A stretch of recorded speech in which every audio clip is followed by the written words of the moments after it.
Hi everyone, I'm Lauren Miller, the current president of the SDPA, and welcome to this edition of Dermcast. And today I have a very special guest with us, Dr. Darrell Rigel. My pleasure. Great to be here today. My pleasure. So, Dr. Rigel, I would love for you to tell us, you've got a lengthy career in dermatology, and you still look 21, but I'd like for you to kind of talk to us about your education and what you're currently doing, what your current roles are, because I know you hold many titles. So tell the audience about that. Sure. Well, first of all, thank you for having me today. I really appreciate that, and I know you have such a great audience that listens to these, so it's my honor to be a part of this. So I have a long and varied background. I went to MIT undergrad. I have a master's from MIT also. I was really involved in computer science. Actually, I worked for Citibank for 6 years and was one of the people who helped develop the first ATM machine. That's a long time ago. I worked at the NIH and actually helped develop the first CT scanners that the original ones only did horizontal sections. We actually wrote the code to convert them to sagittal and coronal sections for neurosurgery. Wow. So that people could hone in directly three-dimensionally where the tumor was to minimize the damage. But through a long side history, I got involved in medicine and went to medical school. Was going to be a cardiologist because I love physics, but heard Al Koff, who at the time was the vice chair at NYU, give a talk about melanoma. And I was a medicine intern at that time at Cornell. And he said, we have some new data, we're just looking to analyze. Anybody have any good ideas of how to do it? So being a good MIT graduate, I went up to him and said, Dr. Koff, you could do a multivariate analysis on this to really see what the key factors are and get a model for melanoma prognosis. This is September, my internship. He goes, when do you want to start? I said, well, I've got 9 months more of an internship. But that's why I ended up in dermatology at NYU and still stayed involved in melanoma research. I have almost 300 papers I've done over the years and over 1,000 lectures. So very circuitous path. I ended up in skin cancer and dermatology, but that's how I got there. So when in your career was it that you realized that you had a passion for skin cancer and melanoma? And was it Dr. Koff? Did you look at him as a mentor? Al Koff is an incredible person. He's still around. I get an email from him once a month or so. He's retired. And there are very few people I would jump in front of a bullet for. He's one of them, for all he did for me in my career. When I was a resident, he was president of the AAD. Okay. And he was one of the first people that said, someday you're going to be president of the AAD. So he had a lot of insight, or I was lucky, one way or the other. But he was so passionate about his work. I learned so much from this man in terms of not only the science and the medical things, but how to act with patients, how to interact with people, how to be a leader, all those things that are so critical in my career that have really made a difference. Okay. So when you graduated from medical school, you obviously did residency. Did you immediately go into practice on your own? Did you join a group? Well, it's a funny story too. Right as I finished, if Al had been made chairman at NYU, I probably would have stayed and been full-time at NYU. But a new chairman came in the year I was chief resident, and he had a very different philosophy on how to manage, how to do things, and it just wasn't the right place for me at that point. So I actually went out and started my own practice. I subletted space in New York City. I had hours 4 to 6 o'clock on Monday and Friday. I had 5 other moonlighting jobs that I used to raise money, and I was successful. Within a year, I had dropped all 5 of the jobs. Wow. So I really started my own practice from nothing, and it worked out pretty well. That's amazing. So, and how many years have you been in clinical practice now? That's going to tell you how old I am. A while. No, It's been almost 40 years now. So that's amazing. Because you're currently on faculty at Sinai. Yeah. So you're currently on faculty at Mount Sinai. How long have you been there, and what is your role there? So when I left NYU many years ago, I was the last person that was able to have this kind of relationship where it's kind of like full-time, part-time. So I had a practice outside, but I spent a lot of time at the university to do that and keep my research going and everything with it. I literally was the last person grandfathered in for that. At some point, that kind of phased out, and I was doing mostly private practice. In 2014, I actually sold my practice to one of the roll-ups and stayed there for a bit. And during COVID, they kind of used it as an excuse to cut back a little bit on some of the support, and it was really impacting on my patient care. So I wanted to see if I could come back full-time in NYU, and for some logistical reasons, nothing bad, but some logistical reasons it didn't work. Sinai heard I was looking, and they said, what would it take to get you? And I told them that's why I ended up there. So I've been there for about 1.5 years now, and it's worked out really well. It's been, my office is actually literally across the street from my apartment in New York, so the commute, it's longer for me to wait for my elevator than it is to actually get to the office. That's incredible. And I know you're good friends with Mark Lebwall, and he is there as well, right? He's there. We actually live in the same apartment building in New York. Oh my gosh. Okay, So I did not know that. He lives 9 floors above me, and he pours his garbage down on my terrace. So. Oh my gosh. So do y'all like walk or go to work together some days? Yeah. I mean, we're very close. I mean, he's my closest friend. And we do obviously a lot of things together, both educationally and other things too. Yes, and that was going to bring me to my next question. I know you and Dr. Lebwall run some meetings, one of which I was honored to be able to attend a few weeks ago, Fall Clinical. So talk to me about how you got into, obviously you love to educate. So how did you get into the space of educating and going and running your own meeting? I love to teach. All right, I will teach anybody who wants to learn. I love, again, all aspects of dermatology, whether they're physicians, whether they're PAs, NPs. I will teach anybody anything who wants to learn. I start with that because I'm passionate about teaching. So Mark and I, there used to be a company called Westwood Pharmaceuticals, and they were based in Buffalo. And they used to have a fall, a winter, a spring, and a summer dermatology conference. And very different from what we have now. They had, in the old days when you could fly providers and the company could pay for them to go, they would bring about 100 people to a meeting. There'd be about 6 or 8 speakers. You had to give 2 one-hour talks. We had those carousels of slides. I had a duffel bag full of carousels full of slides. And they asked Mark and I to be you'd be chair for a couple of years.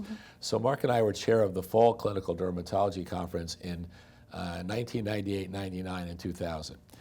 In 2000, Westwood got bought by Squibb, and then Bristol Myers bought Squibb, became Bristol Myers Squibb. And they kind of decided at that point that the dermatology market wasn't big enough for them now. Now, of course, there's bigger drugs in, but when they had big cardiology drugs and a blockbuster dermatology drug at that point was maybe $100 million, it wasn't worth their time. So they sold off all their dermatology assets, and one of the things was this conference. So we asked if we could have it, and they said, sure. So we just got it. We changed the format around in 2001, and we had the first meeting scheduled for October 2001. We had 400 people signed up for the meeting compared to the 100 they used to have in the past, and of course it was multi-sponsored. 3 weeks before the meeting, 9/11 happened. Oh, yes. So Mark and I live in the same building. We got together that evening and we said, if we're the only 2 people that go, we're not going to let these guys beat us. We're going to have to do that meeting. So we sent everybody emails. If you want to cancel, it's fine. If you want to roll stuff to next year, it's fine. So the 400 people, 40 canceled. But in the 3 weeks, 60 additional people signed up. Wow. So we had the meeting in Las Vegas, and we were the only group that met our contractual requirements for the hotel for the whole month of October. And the hotel gave us the rooms for $19 a night because they were so happy that we were there. Somebody was there that they could work and serve food to and work with the stuff they were doing. So that's how it got started. Yeah. But we've grown it. We started a Hawaii meeting in 2004. We do meetings for residents. We do our NPPA meeting. Yes, which I've been to several times. Well, that's good. I'm glad we're happy to have you. You're always welcome. Yes. And as are all your colleagues. Yes. It's really, it's grown to stuff for residents, board review courses. We do a peds derm meeting now, and also a lot of digital things. During COVID, if you remember, the Academy meeting was supposed to be in Denver. I have a home in Vail, Colorado. I usually go the weekend before anyway and hole up and put my lectures together. So I had planned to go up there and ski for a day or two. It's only about an hour and 20 minutes to the convention center from my house, and I was going to go to the meeting and then come back and ski. But we got there, the Academy canceled their meeting on the 12th, and I said, all right, I've got the time blocked off. I'm going to go up there. We got there on the 14th of March. The 15th, they closed the mountain.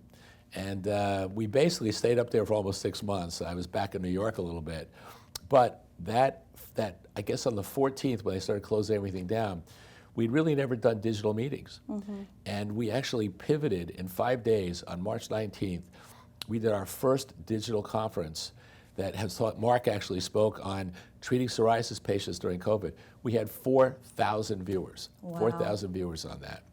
So from that, we really sort of built out a digital part of what we do too. And digital education is very important. Even with COVID, winding down, a lot of people choose to get their education digitally, and that's okay. No, for it's sure. what works for you. Yep. It allows you to get it at your own pace, on your own time. We're all very busy. Some of us like to get our information through podcast. Some of us like to sit down and watch a Zoom presentation. I know you have some options where you do small little snippets of information. So it seems like you've grown essentially this brand to allow numerous options for education, which I know as a PA, I'm appreciative that you do focus on our profession and allow us to be included in that, the educational opportunities. So with your love for education, you also obviously had a passion for leadership because you ended up being the AAD president. So tell us kind of what led you to become president and if you had any highlight from your presidency. I guess I've always tried to help my colleagues, and I think that's a very important thing I learned from Dr. Koff. That was one of the many things I learned from him. And not for any reason, it's just I like to help people. And I think I have a reputation as a problem solver and something people can come to. And I get calls from people I don't even know about, saying, what can you do to help and various things. I've always tried to do that. Over time, I got involved with the Academy. I'm still the youngest ever elected officer of the AAD. Oh, wow. So I was Assistant Secretary Treasurer when I was 41. So I was and worked my way up the ranks. And being president of the Academy is really an exciting thing. It's an amazing, I was gone 202 days of the year I was president, so a lot of travel. And it's really exciting when you go, people are excited not that Darrell Rigel walks into the room, but the president of the AAD has come in. I would go into committee meetings to just say, hey, I don't want to interrupt, but thanks for what you do, thanks for what you do for the organization. And then people work twice as hard to do. Right. I think the hardest thing of being president is when you have a friend who comes to you and is passionate about an issue that they want the Academy to be involved in, but maybe only 3 people of the 15,000 members care. And you have to tell your friend, I know it's important to you, but because there's not enough breadth to the issue, we really can't throw the resources at it. So that's probably the hardest thing to do. But it's something they can never take away. I was president of the Academy, I was president of the ADA, I was president of ASDS, and I was only vice president of the American Board of Dermatology. So nobody's ever been president of all 4. And I lost that on a coin flip. Wow. I almost had all 4. Oh my goodness. So that's quite an accomplishment. So, and I agree with you. It's something that nobody can ever take away. You'll have the same thing for what you've done. I mean, Yeah. you know the amount of time that you've given to this organization. Nobody will realize how much you did, but they'll know that they did well under the year that you were president. Yeah. So one of the interesting things about you have many interesting things about you, but one of the things that I learned a while back is that you are the New York Yankees dermatologist. So I wanted you to tell the audience how that happened, how that came to be, and how long you've been doing that. So just by luck, there was a player that had a skin issue that was somewhat complex and got referred to me. And this is 1998, and I took care of the player, solved the problem, and as I do for all referrals, I end up sending a letter back to the group, so I send it back to the medical staff. I guess I did a good job. And they started sending me some patients, and then I officially became the consultant dermatologist for the Yankees. So it's been 22 years. Wow. And I just finished my 22nd season working with the team. That's amazing. So you see one of the players, if they have a dermatologic condition, do they typically come to your practice? Do you go to them? How does that work? It depends on what needs to be done. I will usually go into the clubhouse at a game. I probably go to maybe 15 games or so a year. And they actually, inside the training area, the trainer's office, they have a whiteboard, and it's got the different doctors. So there's one of the slots says Dr. R on it. And they'll put the players that need to see me. And they get everything that 20 and 30-year-old guys are going to get. Yeah. But some interesting things. I mean, they'll get staph infections from abrasions from sliding. You'll see things like that. Tinea, verruca, blisters. Pitchers get blisters on their fingers. A variety of skin things, but also we picked up melanomas on active players. Oh, wow. A lot of the players grew up in Florida or Arizona or California or Texas. There's definitely a southern skew to where they're from. And they grew up in the sun. Yeah. And almost all of the veteran players, the more lighter feeted type veteran players, by the time they're veterans, have at least AKs. And the baseball cap really is not very it's protective of here, but it's not protective around the back or the ears. So you see on the back of their neck, we picked up basal cells on the back of their neck, on the sides. Yeah. So I guess if I was redesigning the baseball cap, I'd make it more of a broad-brimmed hat. Broad-brimmed, yes. So do you promote, I'm sure you do, but do you promote and provide the team with, sunblock and things like that? Well, at two levels. One is the players are very, very health conscious. That's one of the big changes in the last 20 years. They're very more concerned about their health, the way they eat, the way they take care of themselves, the way they work out in the off season. Years ago they didn't do anything in the off season. Now they're constantly staying in shape, among everything. They do put on sunscreen before games. They usually use the sprays because it's easy to put on. And it's funny because sometimes they're not allowed to show the logo of the company that makes the sunscreen, so they wrap the cans in silver duct tape. So if you see somebody getting sprayed with silver duct, it's probably sunscreen they're getting sprayed with. So at that level, very important. We do a skin cancer screening on the team every year, usually in May. We get everybody together to do that.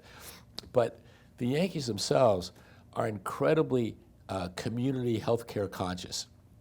And among other things that they do, we do a screening for the fans every year. Oh, wow. So we will see, it's not a full body screening, but we usually do it as an afternoon game in July or August. So the fans are coming in t-shirts and shorts. And there'll be 6 or 7 of us in an hour and a half from the time the gates open at 11:30 till 1 o'clock. We'll see about 300 to 400 people. Wow. Each year, we pick up at least one melanoma on a fan. We did it this year in August, picked up one. And most of the time, they don't even know they have them. Yep. So besides the basal cells and the AKs and stuff. So the Yankees do this for a number of cancers, not just for skin cancer. And they are an incredibly professional organization to work with. I can't say that enough. It's really an honor to work with them. It truly is. Well, I'm sure you would not be associated with them and work for them for 22 years if they were not. So what's one of the biggest highlights that you could say that you've had working with the Yankees? Can you think of like a really cool experience or highlight? Well, again, I think that getting to know many of the very well-known players personally is very, very nice. I brought my family over there and my kids over there, and they know them. They've gotten to meet these people. Probably the real best highlight was in 2009 when the Yankees last won the World Series. They give out, there's 3 levels of rings, basically. There's a player ring, there's a senior management ring, and then a lesser ring. And the following March in 2010, week before the end of spring training, I had my family was over for dinner. I get a phone call from the medical staff, and I thought they were going to be calling me about a player they'd come up from Florida with the following week. And they said to tell me that every department gets to nominate somebody for a ring, and they were kind enough to nominate me, the medical department, and it had to be approved by the Steinbrenner family and by the players and everything through it. And I was getting a ring. So I had to go and get fitted for it twice. They actually cast it. It's not just fit to do it. And it took about 3 months. And I called, they called me in June and said, the ring's ready. And I sent my wife up to pick it up in Yankee Stadium because I was in the office. And it's a funny story. She pulled up, and the police come out. And they go, lady, you got to move your car. And she goes, I'm Mrs. Rigel. I'm here to pick up my husband's World Series ring. No problem. So he brings it down with 2 guards. She signs for it. She doesn't open it. Brings it to my office. I come out seeing a patient, and I open it up. It's in this beautiful rosewood presentation box, and they gave me a player ring. Oh, my gosh. So I was so honored by that. And I still, you know, every time I put it on, I get such joy out of it because I know how special it is. And so where do you keep this ring? well, I keep it. Do you keep it? I'm sure you keep it hidden away, or so you just put it on just for, you know. I'll put it on if I'm going nostalgia. Well, I'll put it on for an event if something's important. If I go to a Yankee-based event, I was just at Joe Torre has a charity for abused kids called Safe at Home Foundation. He just had his dinner last week in New York, and fundraiser charity dinner. I wore the ring then because that's appropriate then to wear it. But it's funny. I know some of the players. Derek Jeter came over from there and spoke for a little bit, and it's just it's an honor to work with them. And I can't say enough of how professional they are. And from the medical side, they want to learn. The trainers actually know a lot of dermatology. They've just dealt with stuff over the years. They have some of their own mixtures of things they treat with. Something for this thing for blisters, this really disgusting looking black paste that who knows what's in it, but they've used it for years. And but they want to learn. They have my Cancer of the Skin textbook up on the wall in the clubhouse. I'm honored with that. It's cool. So you think you're there to provide a service, and in true form, you're educating while you're there. Absolutely, and they want to learn. They definitely want to learn. And I love to teach, so it fits right with it. Do you like baseball? Like before you got involved with this, were you a baseball fan? Always been a baseball fan, and one of the things when I am in the clubhouse or in the training room, I got professional. I don't ask for autographs. I don't ask for anything with that because I'm there as a professional, and that's their place of business. When I go up in the stands, I can be a crazy fan. But down there, I got to be a calm professional. I don't know if I can imagine you screaming or getting super, super excited in the stands. But I can get a little bit, but that's funny. But I definitely, when I'm downstairs, professional. So how long do you feel like you might continue to practice? Do I look that old? I hope not. I just know you've been working for a long time. You've clearly earned your retirement. I don't want you to retire anytime soon, but do you foresee you slowing down any? Because you're constantly on the go. You lecture, you run meetings yourself, you're in clinic, you do the Yankees. I give probably 50 lectures a year. I travel 300,000 miles a year probably. American Airlines loves me. But I love what I do. I don't know what else to tell you. I absolutely love what I do. If I didn't like what I do, I could stop and do other things right now. I just am passionate about it, and I love to teach. Yeah. I mean, this meeting here, the SDPA meeting, is fantastic. The education, I see everybody in there. They're all on their laptops reading or iPads and taking notes. And to me, that's one of the things I look for in the audience. Are people down looking at their phones, or are they taking notes on their computer? Yep. Clearly here, they're taking notes and they're learning. Yeah. And to me, that's the best gift. The best thing that ever happens to me, and this is true, that somebody comes up to me at a conference or whatever and says, you gave a lecture 2 years ago or 3 years ago that I attended, and it really made a difference in a patient that I treated. I don't even know these people. Right. And I can't tell you how often that happens. That, to me, is the most satisfying thing in life. And I know I have lectured before at meetings, and that's very rewarding. I always like to get questions, obviously, asked. There's a physician that's here that's doing a lecture at the meeting, and I can remember a lecture that I sat in on contact dermatitis, and they talked about products that they use, and so it was kind of funny because I went to him and said the same thing. I remember you lecturing on this, and I took that back with me, and still to this day, I use that in clinical practice. So, you know, I can tell your passion for education radiates from you. So, and I know I'm grateful for it because I've attended your meetings and heard you lecture before. So, No, it's really critical. I mean, and it's not just professional education, but even public education. And we came up with the ABCDs of melanoma. It doesn't seem like it's almost 38 years ago we came up with that, and myself and Bob Friedman and Dr. Koff. And we did that because we wanted to teach the public and really non-dermatology professionals to how to recognize early melanoma. Advanced melanoma is easy, right? It's ulcerated, it's bleeding. Yeah. By that point, it's problematic. But when we did that, the fact that that's been adopted really all over, and it's been adopted in other languages. Somebody sent me a clipping from a Korean newspaper that the only thing you could see is ABCD in the pictures from that. And I had somebody clipping from a Saudi Arabian paper with this. So worldwide, this has kind of been adopted. So to me, that's something I think I've hopefully made an impact on early detection most of melanoma definitely. too. I mean, you've had your hands in so many major medical advances. I mean, I think it's incredible. So you're definitely very admired, not just from your peers, but even PAs and NPs as well. So It's very kind of you. well, thank you for being with us. I appreciate you sitting here and answering my questions, and I hope that maybe we'll have you back again and we can talk more about maybe skin cancer in more detail. But all right, well, that concludes today's Dermcast. Thank you for listening, and we'll look for you again on the next Dermcast.